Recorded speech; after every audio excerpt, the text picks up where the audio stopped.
निम्नलिखित में से कौन सा कथन सही है? पढ़िए भाई इस सवाल को। 11 इज अ फैक्टर ऑफ 100, 11 100 का गुणनखंड है, गलत। 48 48 इज ए मल्टीपल ऑफ 3, 48 3 का गुणज है, 48 3 का गुणज है। बताओ भाई। 11 इज अ मल्टीपल ऑफ 110, 11 110 का मल्टीपल है, उल्टा लिख दिया, गलत। 48 48 इज ए फैक्टर ऑफ 3, 48 3 का एक गुणनखंड है, ये भी गलत। Option number B is correct, है ना? क्लियर है? चलो आगे बढ़ते हैं। इस सवाल को देखिए। आई एम 2 डिजिट नंबर, मैं 2 अंकों की संख्या हूं।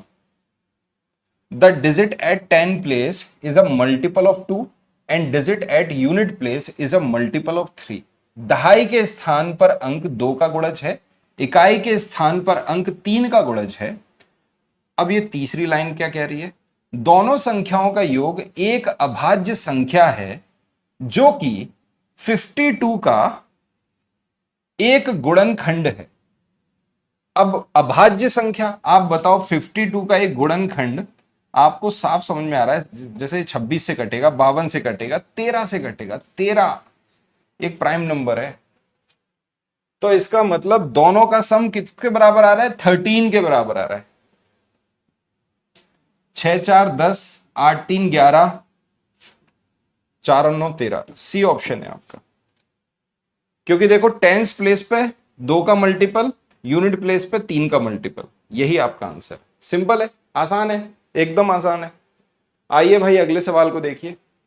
The sum of all positive factor of 96, 96 के सभी पॉजिटिव फैक्टर का सम बताइए।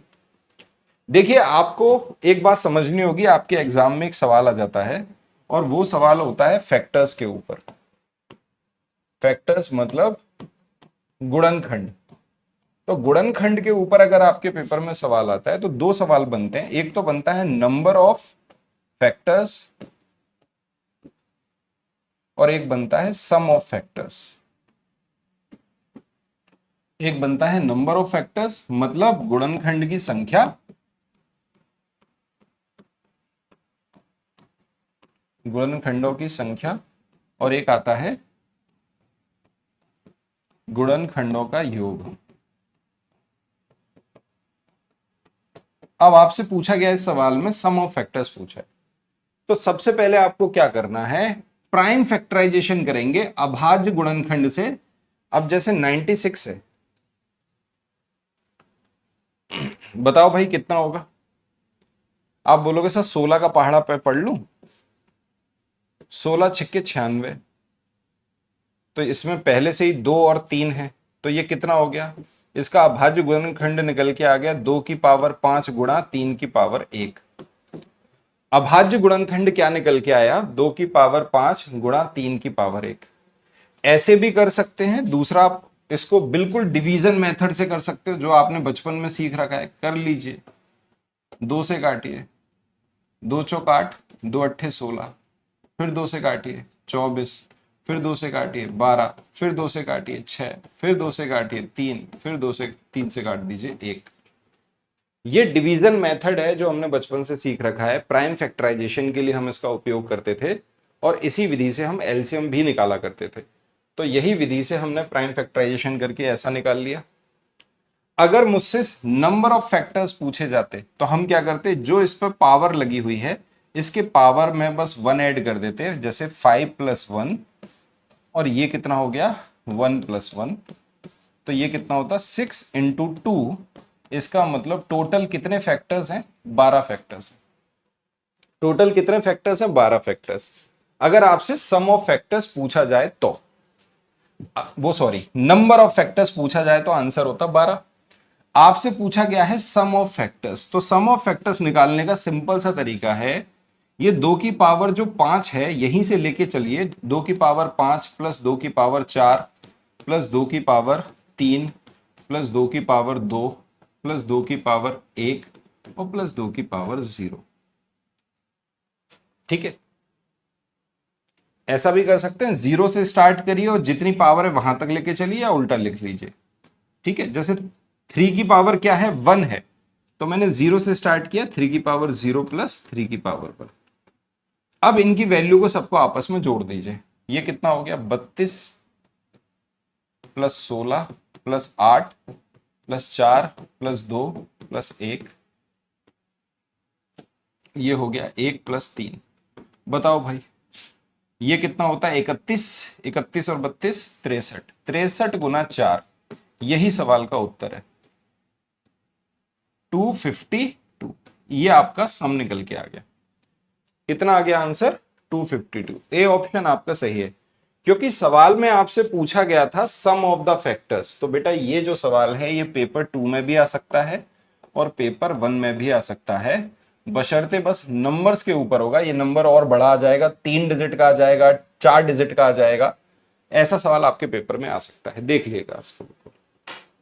ठीक है, कैलकुलेट करना होगा, बिल्कुल करना होगा भाई, ऐसे कैसे नहीं करोगे। ठीक है, चलिए बढ़ते हैं आगे। इस सवाल को देख लीजिए, the sum of all positive factors of 84 which are multiple of 7। 84 के सभी धनात्मक गुणनखंडों का योग जो 7 के गुणज हैं। बताओ भाई 84 के सभी धनात्मक गुणनखंडों का योग जो इसके गुणज हैं, कितने का आंसर आ रहा है। मैडम की क्लास लगी हुई है क्या, ठीक है, 9:15 पे है मैडम की क्लास, है ना। चलिए कोई नहीं, बस इसके बाद एक सवाल और करके खत्म करते हैं। अब आप बताइए 84 के ऐसे कितने गुणनखंड होंगे जो 7 का गुणज हैं। तो यहां पर हम ये समझ गए कि सर हमको फैक्टर्स पता होने चाहिए कि 84 के कितने फैक्टर्स होंगे, हमको इसके फैक्टर्स पता होने चाहिए। तो पता करने के लिए सबसे अच्छा मेथड होता है, वो होता है पेयर्स बनाना, मतलब जोड़े बना बना के आप पता कर सकते हो बहुत ही जल्दी। कैसे, बहुत ही सिंपल सा, छोटा नंबर लीजिए, बड़ा नंबर अपने आप मिल जाता है। जैसे मैंने लिया 1 इंटू 84, बताइए कितना हो जाएगा, 84 ही होगा। अगर मैं लेता हूं 2 तो कितना हो गया, 42। अगर मैंने लिया बेटा 3 तो 3 से अगर 84 को डिवाइड करेंगे तो भाई 28। मैंने लिया 4, 21। मैंने लिया 6, 14, 7, 12। ये हमने पेयर मेथड अपनाया। पेयर मेथड में ये है कि हमने छोटी डिजिट्स को लिया, छोटे नंबर लिया, बड़े फैक्टर्स मुझे अपने आप मिल गए। छोटे फैक्टर्स को लेना है, बड़े फैक्टर्स अपने आप आपको मिल जाएंगे। अब आपसे क्या पूछा है, आपसे पूछा है इन फैक्टर्स में से ऐसे कितने फैक्टर्स हैं जो 7 का गुणज हैं। तो आप बोलोगे सर वो 7 है, वो 14 है, वो 21 है, वो 28 है, वो 42 है और वो 84 है। इन सब का आपको क्या बताना है, सम बताना है। बताइए भाई, क्लियर है। इन सब का सम बताना है, क्या होगा आपके सामने ये रहे ऑप्शन 112, 113।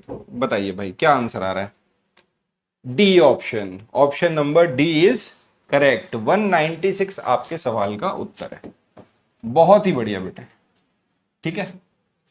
ये शीट मैं अपने टेलीग्राम पे अपलोड कर दूंगा, मेरे टेलीग्राम से ले लीजिएगा इस शीट को आप, है ना। और इसमें कुछ और सवाल रह गए, उन्हें आप सॉल्व कर लीजिएगा, मैथ्स विद उदय सर, ठीक है। इस टेलीग्राम चैनल से आप इस शीट्स को ले सकते हैं। व्हाट नंबर आई एम, मैं कौन सी संख्या हूं, मैं 2 अंक की इवन नंबर हूं। I am a common multiple of 3, 4 और 6। आई हैव टोटल 9 फैक्टर्स, मेरे कुल 9 गुणनखंड हैं। आपके सामने 4 ऑप्शन है। पहली बात, ऐसी संख्या 3, 4 और 6 से कट जाए तो आप बताओ। आप बोलोगे सर 56 तो नहीं है, वो 24 हो सकती है, 36 हो सकती है, 48 हो सकती है। मुझे नंबर ऑफ फैक्टर्स देखने हैं, 9 होंगे। ये कितना होगा, 24, 8 या 24, मतलब 2 की पावर 3, 3 की पावर 1। ये कितना हो गया, 9 चौक 36, 2 की पावर 2 और 3 की पावर 2। आप बताओ, पावर में 1 1 ऐड होता था तो 3 + 1 और 1 + 1, इसके कितने हो गए नंबर ऑफ फैक्टर्स, 4 × 2 8। इसके देखो पावर में 1 ऐड होगा तो 2 + 1 और 2 + 1, यही सवाल का उत्तर है, 3 × 3 9। टोटल नंबर ऑफ फैक्टर्स 36 के कितने निकले? 9 निकले। पहली बात तो मैं 2 अंकों का इवन नंबर हूं, तो आपका ऑप्शन कौन सा है? डी। इस तरह के सवाल आपके पेपर में आ सकते हैं जिन्हें आपको सॉल्व करना होगा। ठीक है, बहुत बहुत शुक्रिया आज के लिए, धन्यवाद इतने ध्यान से पढ़ने के लिए। कुछ 4-5 सवाल और हैं, या तो वहीं से आप स्टार्ट कर देंगे, हम वहीं से उसकी शुरुआत कर देंगे 36वें नंबर सवाल से अगली क्लास में। ठीक है, बहुत बहुत शुक्रिया, बहुत बहुत धन्यवाद, गुड नाइट। पसंद आया तो लाइक शेयर जरूर करिएगा और टेलीग्राम से आप इस शीट्स को ले लीजिएगा। Thank you so much, good night.